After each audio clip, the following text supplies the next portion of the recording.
টানা ২ মাস যাবৎ ব্রিটিশ অর্থনীতিতে প্রবৃদ্ধি হয়নি। অফিস ফর ন্যাশনাল স্ট্যাটিস্টিক্স জানিয়েছে, কারখানার উৎপাদন এবং অবকাঠামো নির্মাণ খাতে অর্থনৈতিক প্রবৃদ্ধি কমেছে।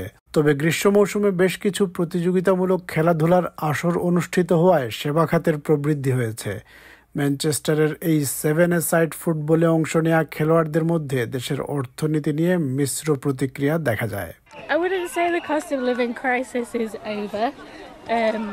I guess we're in a period of change though, with the government changing. Food prices went up insanely during COVID and they've never come back down again, and so we're still getting price gouged for like day-to-day groceries, and paying more tax doesn't fix that. All the taxes and everything, I feel like maybe they could be directed to people that are more well off, because we're struggling already. বুধবার নর্থহ্যাম্পটনশায়ারে একটি technical college পরিদর্শনে যান chancellor Rachel Reeves. এখানে প্রযুক্তি প্রতিষ্ঠান আমাজনের উদ্যোগে £8 billion একটি data centre স্থাপন করেছে। এ সময় বিবিসির সাথে সাক্ষাৎকারে চ্যান্সেলর উইন্টার ফিউল পেমেন্ট বাতিলের সিদ্ধান্তকে আবারও সরকারের সঠিক সিদ্ধান্ত বলে জানান। We had to take difficult decisions to get a grip of the public finances. These weren't decisions that we wanted or expected to make, but in the circumstances that we faced, they were the right decisions to get our public finances back on a firmer footing. When the Conservatives wanted to do this in 2017, they put it in the manifesto. You didn't choose to be clear, to level with the British people, that this was an option even. In our manifesto is a commitment to the triple lock. And the triple lock means that pensions, not means tested, but the new state pension is worth £900 more this winter than it was a year ago. The new state pension is expected to go up by a further £460 next April.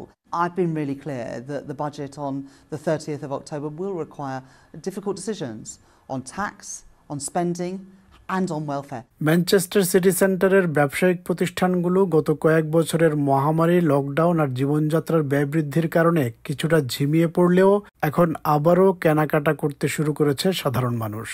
The action-packed summer of sport was an absolute brilliant boost, I think, for us, and I'm sure it has been for all of the venues similar to ours.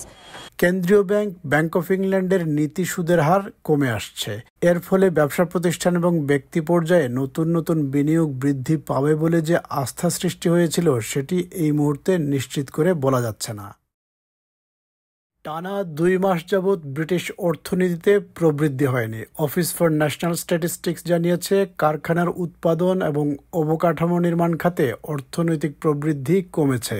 তবে গ্রীষ্ম মৌসুমে বেশ কিছু প্রতিযোগিতামূলক খেলাধুলার আসর অনুষ্ঠিত হওয়ায় সেবা খাতের প্রবৃদ্ধি হয়েছে।